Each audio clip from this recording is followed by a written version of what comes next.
Certo dia, Jesus estava perto do lago de Genezaré e uma multidão o comprimia de todos os lados para ouvir a palavra de Deus. Viu à beira do lago 2 barcos deixados ali pelos pescadores que estavam lavando as suas redes. Entrou num dos barcos, o que pertencia a Simão, e pediu-lhe que o afastasse um pouco da praia.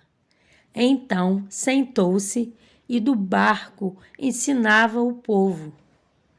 Tendo acabado de falar, disse a Simão: Vá para onde as águas são mais fundas e a todos lancem as redes para a pesca.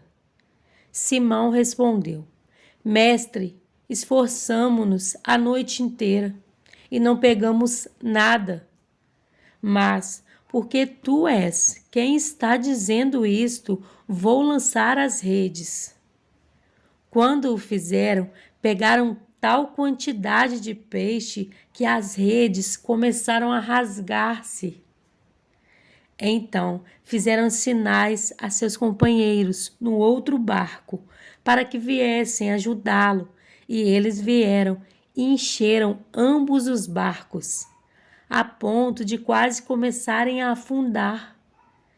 Quando Simão Pedro viu isso, prostrou-se aos pés de Jesus e disse: Afaste de mim, Senhor, porque sou um homem pecador. Pois ele e todos os seus companheiros estavam perplexos com a pesca que haviam feito, como também Tiago e João, os filhos de Zebedeu, sócios de Simão. Então Jesus disse a Simão: Não tenha medo, de agora em diante você será pescador de homens. Eles então arrastaram seus barcos para a praia, deixaram tudo e o seguiram.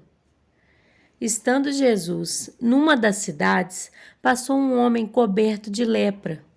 Quando viu a Jesus, prostrou-se com o rosto em terra e rogou-lhe: Se quiseres, podes purificar-me. Jesus estendeu a mão e tocou nele, dizendo: Quero, seja purificado. E imediatamente a lepra o deixou. Então Jesus lhe ordenou: Não conte isso a ninguém, mas vá mostrar-se ao sacerdote e ofereça, pela sua purificação, os sacrifícios que Moisés ordenou, para que sirva de testemunho. Todavia, as notícias a respeito dele se espalhavam ainda mais, de forma que multidões vinham para ouvi-lo e para serem curadas de suas doenças. Mas Jesus retirava-se para lugares solitários e orava. Certo dia, quando ele ensinava, estavam sentados ali fariseus e mestres da lei, procedentes de todos os povoados da Galiléia, da Judéia e de Jerusalém. E o poder do Senhor estava com ele para curar os doentes. Vieram alguns homens trazendo um paralítico numa maca e tentaram fazê-lo entrar na casa para colocá-lo diante de Jesus. Não conseguindo fazer isso, por causa da multidão, subiram ao terraço e o baixaram em sua maca através de uma abertura, até o meio da multidão, bem em frente de Jesus. Vendo a fé que eles tinham, Jesus disse: Homem, os seus pecados estão perdoados. Os fariseus e os mestres da lei começaram a pensar: Quem é esse que blasfema? Quem pode perdoar pecados a não ser somente Deus? Jesus, sabendo o que eles estavam pensando, perguntou: Por que vocês estão pensando assim? Que é mais fácil dizer: Os seus pecados estão perdoados, ou levante-se e ande? Mas para que vocês saibam que o Filho do Homem tem na terra autoridade para perdoar pecados, disse ao paralítico: eu lhe digo, levante-se, pegue a sua maca e vá para casa. Imediatamente ele se levantou na frente deles, pegou a maca em que estivera deitado e foi para casa, louvando a Deus. Todos ficaram atônitos e glorificavam a Deus.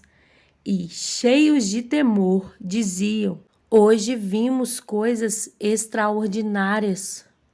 Depois disso, Jesus saiu e viu um publicano chamado Levi, sentado na coletoria, e disse-lhe: siga-me. Levi levantou-se, deixou tudo e o seguiu. Então Levi ofereceu um grande banquete a Jesus em sua casa.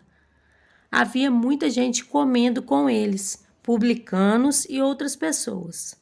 Mas os fariseus e aqueles mestres da lei, que eram da mesma facção, queixaram-se aos discípulos de Jesus: por que vocês comem e bebem com publicanos e pecadores? Jesus lhes respondeu: não são os que têm saúde que precisam de médico, mas sim os doentes. Eu não vim chamar justos, mas pecadores ao arrependimento. E eles lhe disseram: os discípulos de João jejuam e oram frequentemente, bem como os discípulos dos fariseus, mas os teus vivem comendo e bebendo. Jesus respondeu: podem vocês fazer os convidados do noivo jejuar enquanto o noivo está com eles? Mas virão dias quando o noivo lhes será tirado. Naqueles dias jejuarão. Então lhes contou essa parábola: ninguém tira remendo de roupa nova e o costura em roupa velha. Se o fizer, estragará a roupa nova. Além do que o remendo na nova não se ajustará à velha. E ninguém põe vinho novo em vasilhas de couro velhas. Se o fizer, o vinho novo rebentará as vasilhas, se derramará e as vasilhas se estragarão. Pelo contrário, vinho novo deve ser posto em vasilhas de couro novas. E ninguém, depois de beber o vinho velho, prefere o novo, pois diz: o vinho velho é melhor.